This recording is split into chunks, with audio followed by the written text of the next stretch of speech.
साथियों, हम आज दुनिया की चौथी इकोनॉमी बने। जब भी तुमको कोई बोले कि India is the fourth largest economy in the world, तुमको बस ये क्वेश्चन करना है, what is the difference between economic growth and economic development.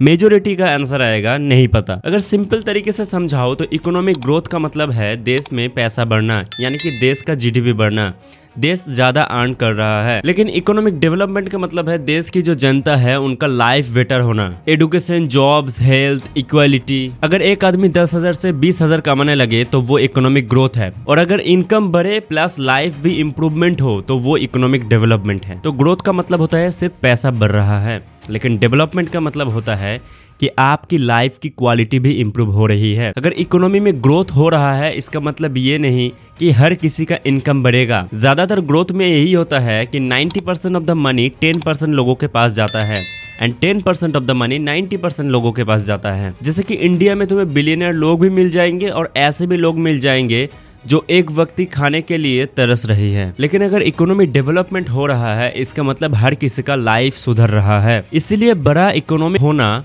और डेवलप्ड होना अलग चीज है। इकोनॉमी वाइज इंडिया ग्रो कर रही है लेकिन डेवलपमेंट भी जरूरी है। तो क्या तुम्हें पता था कि economic growth and economic development की डिफरेंस के बारे में? अब समझे क्यों इकोनॉमिक ग्रोथ से ज्यादा इकोनॉमिक डेवलपमेंट इंपॉर्टेंट है। तो ऐसे ही वीडियोस के लिए चैनल को सब्सक्राइब कर देना, वीडियो को लाइक कर देना, और जिनको ये नहीं पता है कि economic growth and economic development में क्या डिफरेंस है उनको ये रील जरूर सेंड कर देना।